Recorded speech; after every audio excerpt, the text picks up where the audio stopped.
Class 7 আজকে আমরা যে সংস্কৃত দীপকম বই থেকে যে নিত্যম পিবাম সুভাষিতা রসম সেই সুভাষিতা রসম আহ, এই যে কবিতাটা সেটা পড়ব।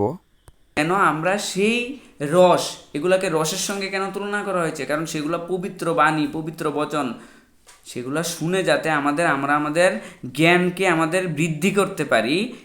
এই যে নিত্যম পিবাম সুভাষিত রসম, এখানে যে বিদ্যালয়ের ছাত্রছাত্রীর এবং শিক্ষকের যে কথোপকথন সেটাই তুলে ধরা হয়েছে। কি বলেছে শ্লোকের প্রথমে? মহোদয়। আমরা মহোদয় বলতে সাধারণত জানি, আমরা শিক্ষক মশাইকে মহাশয় বলে সম্বোধন করে থাকি। যে সেজন্য দেখো এখানে যে স্টুডেন্টরা তার স্যারকে জিজ্ঞাসা করছে, মহোদয় अस्माकं বিদ্যালয়স্য ভীত, যে আমাদের বিদ্যালয়ের যে ভীত মানে দেওয়ালে, ভিত মানে ভিত্তি বা দেওয়ালে, ভীত আয়োগ মানে লেখা আছে, বিভিন্ন দেওয়ালের মধ্যে বিভিন্ন পোস্টার লেখা থাকে না, যে কি লেখা থাকে? অয়োগ্য পুরুষও নাস্তি যোজকস্তত্র দুর্লভ। মানে এখানে লেখা আছে ইতি লিখিতাম অস্তি ঐশ্য ক ভাব ইতি কৃপয়া বোধয়তু। মহাশয়, যে এই লেখাটার কি মানে হয়, মানে যে আপনি যদি আমাদের একটু বুঝিয়ে বলুন যে এই যে দেওয়ালের মধ্যে লেখা আছে যে লাইনটা অযোগ্য পুরুষও নাস্তি যোগ কস্তত্র দুর্লভ, এই কথাটার মানে কি? এই কথাটার মানে কি? তারপর আহ, এই যে কি বলছে তারপরে, ভৌ সুশীলে, হে সুশীল বালক, যে সুশীল বালকদের বলছে ঐশ্য ভাবার্থ ইয়স্তি ইয়তস্মিন জগতি কোহপি অযোগ্য নস্তি, যে এই কথাটার মানে হচ্ছে গিয়ে সর্বযোগ্য সন্তি পরন্তু প্রেরকস্য মার্গদর্শকস্য চ অভাব অস্তি। এই কথাটার মানে হচ্ছে যে আমাদের জগতে অযোগ্য মানে কেউ অযোগ্য নেই, সবাই যোগ্য। যে আমাদের সমাজে অযোগ্য কেউই নেই, সর্বে যোগ্য। কিন্তু আমাদের সঠিক যে ইন্সপায়ার্ড করে, আমাকে প্রেরণা দেয়, প্রেরকস্য, আমাদের যে সঠিক মার্গদর্শক করে, মানে আমাদের যে পথকে দর্শন, আমাদের জীবনকে যারা দর্শন করায়, এরকম লোকের আমাদের অভাব আছে। জ্ঞানী লোকের অভাব নেই, আমাদের দেশে যোগ্য লোকের অভাব নেই, অনেক লোক যোগ্য আছে, অযোগ্য কেউই না। কিন্তু মেইন বিষয় হচ্ছে সবার দ্বারা আমরা ইন্সপায়ার্ড হই না, অনুপ্রাণিত হই না, বা সবার দ্বারা আমাদের জ্ঞান বর্ধিত হয় না। সবাই আমাদের জীবনের সমস্ত কিছু বুঝিয়ে শিখিয়ে যায় না, আমাদের অনেক কিছু বলে যায় না সবাই। অনেকে অনেক জ্ঞান জানে কিন্তু আমাদেরকে সবাই সব কিছু বলে যায়নি। সেই জন্যই বলা হচ্ছে যে সঠিক মার্গদর্শকের অভাব আছে আমাদের।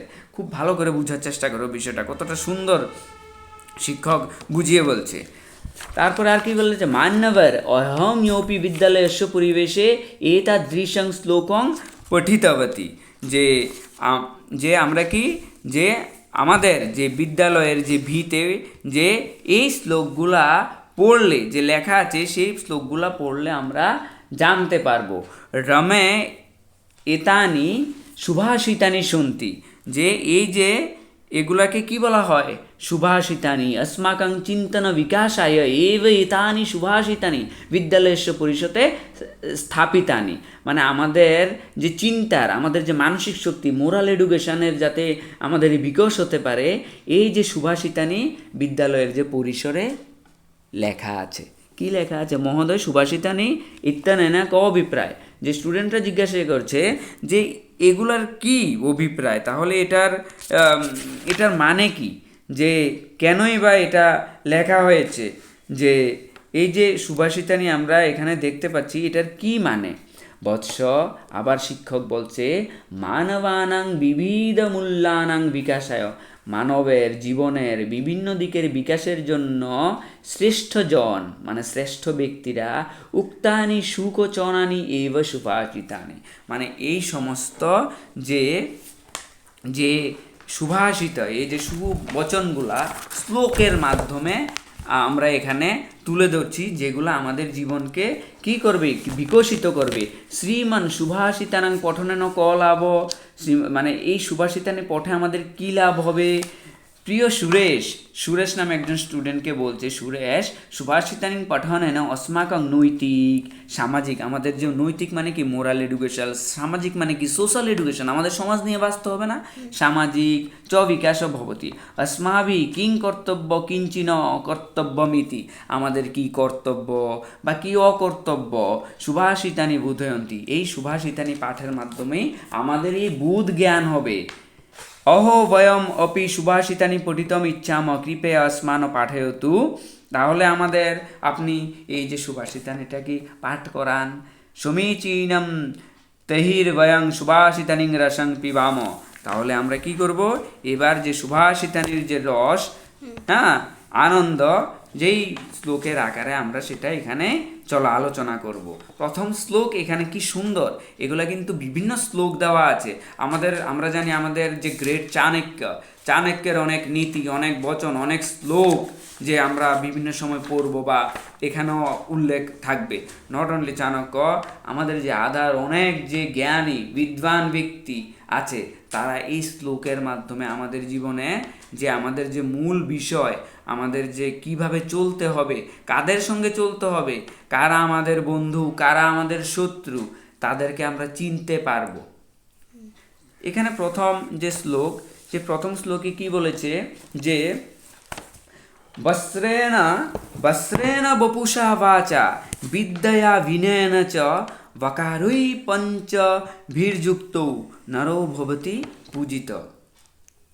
বস্ত্রেণ বপুষা বাচা বিদ্যয়া বিনয়েন চ, বস্ত্র, শরীর, বাণী, বিদ্যা, বিনয়ের সাথে যে এই 5 প্রকারযুক্ত মানুষ সম্মানিত, সর্বদা পূজিত হয় আর কি। কিসের মাধ্যমে? বস্ত্রের দ্বারা, তারপরে বপুষা শরীরের দ্বারা, বিদ্যা আমাদের বিদ্যা, বাণী বুদ্ধির দ্বারা, আমাদের সুন্দর শব্দ, সুন্দর খাদ্যাভ্যাস, সুন্দর যে বস্ত্র পরিধান থেকে শুরু করে, এবং আমাদের যে বিনয়, আমরা বিনয়ের সঙ্গে যে এই 5 প্রকার যাদের মধ্যে যে গুণ, এই 5 প্রকারের গুণ যাদের মধ্যে রয়েছে, সেই সব মানুষ সর্বদাই সম্মানিত হয়, সর্বদা। বুঝতে পেরেছ নি? তারপরে শ্লোক কি বলেছে, ষড়দোষা পুরুষে নেহ হ্যাতব্যা ভূতিমিচ্ছতা নিদ্রা তন্দ্রা ভয়ম ক্রোধ আলস্যং দীর্ঘ শত্রুতা। আমরা দেখতে পাচ্ছি যে 6টি দোষ, এই 6টি দোষ আমাদের, এই যে আমাদের যে 6টি দোষ আমাদেরকে কি করে, আমাদের পুরুষের যে এই 6টি দোষ আমাদের ত্যাগ করতে হবে। কি 6টি দোষ? ষড়রিপু আমাদের বলা হয় থাকে। এই 6টি দোষ যদি কেউ খণ্ডন করে বা পরিত্যাগ করতে পারে, তাহলে সে জীবনে, মানব জীবনে অনেক উপরের পর্যায়ে চলে যেতে চাবে। বড় বড় মহাপুরুষরা, বড় বড় মনীষীরা এই 6টি রিপু, ষড়রিপুকে ত্যাগ করতে পেরেছে দেখেই তারা অনেক কিছু জয় করতে পেরেছে, তারা ওই লেভেলে পৌঁছে যেতে পেরেছে। আমরা সাধারণত এই 6টি রিপু নিয়েই সাধারণত নিজেদের কি করে রেখেছি, আবদ্ধ করে রেখেছি। সেই জন্য আমরা জীবনে ওই উপরের লেভেলে পৌঁছাতে পারিনি। কি এই ষড়রিপুগুলা, আমাদের যে সাধারণ মানুষরা এই ষড়রিপুগুলা জয় করতে সাধারণত পারি না। যেমন সেগুলো আমাদের মেডিটেশন হতে শুরু করে এই সমস্ত কিছুর মাধ্যমে আমরা এগুলোকে জয় করতে পারবো। তাহলে এই ষড়দোষগুলা কি কি, তারপরে কি কি এই ষড়রিপু, যে ষড়দোষা পুরুষেন হ্যাতব্যা ভূতিমিচ্ছতা নিদ্রা তন্দ্রা ভয় ক্রোধ আলস্য, নিদ্রা অতি ঘুম, হ্যাঁ, তারপরে নিদ্রা যেটা আমাদের যে আমরা সাধারণত যারা ঘুমাই, ভয়, সাধারণত ভীতি, আমাদের মধ্যে যে ভয়, আমাদের মধ্যে ক্রোধ, অতিরিক্ত রাগ, এগুলো ভালো নয়। আর কি আলস্য, আমাদের অলসতা। তারপরে আর কি হচ্ছে, যে কোনো কাজ আমরা পরে করব, আজকে করব না, কালকে করব, এই যে বিষয়গুলা, এগুলা আমাদের কি করতে হবে, এগুলাকে আমাদের পরিহার করতে হবে, পরিহার করতে হবে। তারপরের যে শ্লোকটা কি বলেছে, অদ্ভি গাত্রাণি শুদ্ধন্তি মন সত্যেন শুদ্ধতি বিদ্যাতপ্যভাং ভূতাত্মা বুদ্ধির্জনেন শুদ্ধতি। মানে আমাদের যে প্রতিদিন আমাদের স্নানের মাধ্যমে আমাদের শরীর শুদ্ধ হয়, আর সত্য কথা বলার মাধ্যমে আমাদের কি শুদ্ধ হয়? মন শুদ্ধ হয়। সবসময় সত্য কথা বলার মাধ্যমে আমাদের মন শুদ্ধ হয়। আর কিসের মাধ্যমে? জল মানে স্নানের মাধ্যমে আমাদের শরীর শুদ্ধ হয়। আর যে বিদ্যা আর পরিশ্রমের মাধ্যমে আমাদের যে জীবাত্মা, আমাদের যে জীব, আমাদের যে শরীর, আমাদের মন, আমাদের আত্মা, সেটা শুদ্ধ হয়। আর আমাদের নলেজের মাধ্যমে, জ্ঞানের মাধ্যমে আমাদের কি শুদ্ধ হয়? বুদ্ধি শুদ্ধ হয়। অদ্ভির্গাত্রাণি শুদ্ধতি মন সত্যেন শুদ্ধতি। মন শুদ্ধি হয় সত্য কথা বলার মাধ্যমে, আর স্নানের মাধ্যমে আমাদের শরীর শুদ্ধ হয় জলের দ্বারা, স্নানের মাধ্যমে। বিদ্যাতে পব্যাং ভূত আত্মা, আমাদের জীবাত্মা বিদ্যার দ্বারা শোভিত হয়, আর বুদ্ধির দ্বারা আমাদের জ্ঞান বর্ধিত হয়। আমাদের যত বুদ্ধি হবে আমাদের, অত আমাদের জ্ঞান বর্ধিত হবে। চলো তারপরে আমাদের যে 5 নম্বর শ্লোকটা সেটা আমরা পড়ি। ব্যাখ্যা আছে, ভাবার্থ আছে। ভাবার্থ সহ তোমরা পড়লে আরও বেশি ডিটেলসে জানতে পারবে। যে উত্তরম ইয়াত সমুদ্রস্য, 4 নম্বর হ্যাঁ এটা 1 2 3 4 নম্বর। উত্তরম ইয়েত সমুদ্রস্য হিমাদ্রশ্চৈব দক্ষিণম বর্ষত্তদ ভারতম নাম ভারতী যত্র সন্ততি। তার মানে এখানে কি, যে সমুদ্রের উত্তর দিকে কি আছে? যে সমুদ্রের উত্তরে আছে আর যে হিমালয়ের দক্ষিণে আছে, এই ভারতবর্ষ, হ্যাঁ, এবং আমরা এই ভারতীয়ের সন্তান। আবারও বলছি, উত্তরীয়ম যৎ সমুদ্রস্য হিমাদ্রশ্চৈব দক্ষিণম বর্ষ তৎ ভারতম নাম ভারতীয়ত্র সন্ততি। এটার ভাবার্থ কি? এটার ভাবার্থ হচ্ছে গিয়ে, কই দেখি আর একটু ভাবার্থটা বুঝিয়ে দিই। যে উত্তরম ইয়ত সমুদ্রস্য হিমাদ্রশ্চৈব দক্ষিণ বর্ষ তৎ ভারতম নাম ভারতী। ঠিক আছে, আমাদের অস্মিন সুভাষিতানি সুভাষিতকার ভারতস্যের ভৌগোলিক স্বরূপকে এখানে বর্ণনা করেছেন। কি? হিন্দু মহাসাগরস্য উত্তর ভাগে হিমালয়, হিন্দু মহাসাগরের যে উত্তর ভাগে হিমালয়, চ দক্ষিণ ভাবে ভূভাগ অস্তি তৈশ্য ভূভাগস্য নাম ভারতবর্ষম। সেই ভূভাগ, সেই ভাগটার নামে আমাদের ভারতবর্ষ। অত্রাত্ম নাগরিক ভারতীয়া ইতি বসতি, এবং সেই দেশের নাগরিকদের আমরা ভারতীয় নাগরিক বলে থাকি। তারপরে শ্লোক কি বলেছে? জলবিন্দু নিপাতেন ক্রমশ পূর্যতে ঘটঃ সহেতু সর্ববিদ্যানাং ধর্মস্য চ ধনস্য চ। অতএব নিরন্তর জলস্য বিন্দুনাং পতনেন রিক্তং ওপি ঘট পূর্ণ ভবতি তথৈব জীবনে নিরন্তর অভ্যাসে সামান্য ওপি মানব সর্বপ্রকার জ্ঞান, ধর্ম এবং ধন লাভ করে। কিসের মাধ্যমে? যেইভাবে যে কলসির মধ্যে বিন্দু বিন্দু করে জল জমা হয়ে জলটা ভর্তি হয়, কলসির মধ্যে বিন্দু বিন্দু করে, এটাই তো বলেছে জলবিন্দুম নিপাতেন ক্রমশ পূর্যতে ঘট। একটা ঘট, একটা কলস, একটা পাত্র, অল্প অল্প করে জলবিন্দু দ্বারা পাত্রটা কি হয়? ভর্তি হয়। সহেতু সর্ববিদ্যানাং ধর্মস্য চ ধনস্য চ। সমস্ত বিদ্যা, ধর্ম এবং ধনের কারণ এগুলোই। আমরা আস্তে আস্তে আস্তে আস্তে বিদ্যা অর্জন করব, জ্ঞান অর্জন করব, ধর্মের জ্ঞান অর্জন করব। এইভাবে আমাদের কলসটা, আমাদের জ্ঞানের কলসটা, জ্ঞানের ঘরটা আস্তে আস্তে কি হবে? ভর্তি হবে। চট করে ভর্তি হয়ে যাবে না, আস্তে আস্তে অল্প অল্প করে, যেভাবে ছোট ছোট জলবিন্দুর মাধ্যমে একটা কলসি ভর্তি হয়, একটা ঘট ভর্তি হয়, ঠিক একই রকমভাবে আমরাও আমাদের জীবনে অল্প অল্প করে জ্ঞান বর্ধন করব। সেই হেতু সর্ববিদ্যানাং ধর্মস্য চ ধনস্য চ। সেইভাবে আমাদের সমস্ত বিদ্যা, ধন আমাদের প্রাপ্ত হবে। যো পঠতি লিখতি পশ্যতি পরিপৃচ্ছতি পণ্ডিতানাপুশ্রয়তি তৈশ্য দিবাকর কিরণ নলিনীদলমিব বিস্তারিণা শুদ্ধি। তার মানে কি? যে পড়াশোনা করে, যে লেখালেখি করে, যে ক্রমশ দেখে এবং যে জ্ঞানের কাছে যায়, যে জ্ঞানের কাছে জ্ঞান অনুসরণ করার চেষ্টা করে, তার বুদ্ধি সূর্যের কিরণের মতো কি বিকশিত হতে থাকে। যো পঠতি লিখতি পশ্যতি পরিপৃচ্ছতি পণ্ডিতানুপশ্রয়তি, পণ্ডিত ব্যক্তিদের শ্রবণ করে, যে পড়া লেখা দেখা সমস্ত কিছু করে, তৈশ্য দিবাকর কিরণ, তার দিবাকর আদিদেব নমস্তভ্যম প্রসীদ মম ভাস্কর দিবাকর নমস্তভ্যম প্রভাকর নমস্তুতে, এগুলো সূর্যের স্তুতি। সূর্যকে দিবাকর, ভাস্কর, আদিদেব, দিবাকর, ভাস্কর। তারপরে কি এখানে এটাই তোষ্য দিবাকর কিরণ। দিবাকর কিরণ মানে কি সূর্যের কিরণ। সূর্যের কিরণ নলিনী দলমিব বিস্তারিণ বুদ্ধি, তার কি হয়, তার যে বিকাশ হতে থাকে সূর্যের কিরণের ন্যায়, যে সূর্যের ন্যায় যেরকম সূর্য যেরকম আলোকিত হয়, জীবনও তার এরকম বিকশিত হতে থাকে। দেখো তারপরে শ্লোকটা খুব একটা প্রিয় শ্লোক। প্রিয় বাক্য প্রদানেন সর্বতুষ্যন্তি জন্তব। কি প্রিয় বাক্য প্রদানেন সর্বতুষ্যন্তি জন্তব, তস্মাৎ তদৈব বক্তব্যং বচনে। কি কার দরিদ্রতা?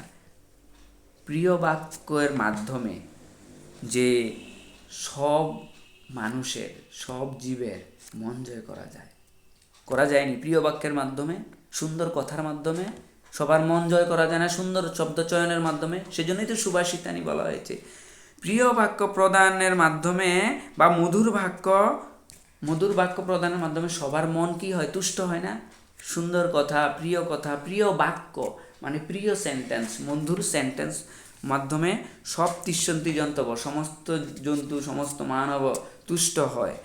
তাহলে তস্মাৎ তদৈব বক্তব্যং বচনে, তাহলে সেই বচনে আমাদের এত দরিদ্রতা, মানে আমরা কেন যে এই মধুর কথা বলতে, কেন আমরা দরিদ্রতা বলতে এখানে গরিবকে বোঝানো হচ্ছে না, মানে কেন তাহলে আমরা এই সমস্ত বাক্য বলবো না, এরকম কথা বলতে আমাদের অসুবিধা কোথায়, কেন আমরা এরকম কথা বলতে চাই না, মধুর কথা বলতে চাই না? অতএব এই শ্লোকটার মানে সবসময় কি বলা উচিত, মধুর শব্দ চয়ন করা উচিত, সুন্দর বাক্য, সুন্দর কথাবার্তা আমাদের বলা উচিত। তারপরে শ্লোকটা তো আরও সুন্দর। আলস্যং হি মনুষ্যানাং শরীরস্যই মহান রিপু। আমাদের শরীরের সব থেকে বড় শত্রু হচ্ছে কে? অলসতা। আলস্যং হি মনুষ্যানাং শরীরস্থ মহান রিপু। আমাদের শরীরের অলসতাই হচ্ছে আমাদের শরীরের সব থেকে বড় শত্রু। রিপু মানে আমাদের ষড়রিপু আছে না, যে কাম, ক্রোধ, লোভ থেকে শুরু করে এই যে ষড় মানে শত্রু, রিপু মানে শত্রু, এই যে আলস্য আমাদের সব থেকে বড় শত্রু। সো নাস্তদ্দামাশমৌ বন্ধু কৃত্তা ইয়ং নাবশীদিতি। তার মানে পরিশ্রমের মতো কোনো বন্ধু নেই যার মাধ্যমে আমরা কখনোই দুঃখ লাভ করব না। যে আমাদের যে দুঃখ, এই দুঃখ আমরা পাবো না যদি আমাদের শরীর থেকে আমরা অলসতাগুলোকে ত্যাগ করি। অলসতার মতো রিপু, যে সেই যে রিপুটাকে আমরা ত্যাগ করি, বিসর্জন দিই, তাহলে আমাদের কি হবে না, কখনো দুঃখ আসবে না। আমাদের কি আসবে না? নাস্তদ্যমোষৌ বন্ধু কৃত্যা। আমাদের কি, আমাদের এর সমান কোনো পরিশ্রমের সমান কোনো বন্ধু হয় না। তো সেই জন্য আমরা দুঃখ প্রাপ্ত হব না। তারপরে কি বলেছে, অষ্টাদশ পুরাণেষু, 18টি পুরাণ আছে। অষ্টাদশ পুরাণেষু বেশস্য বচনদ্বয়ম।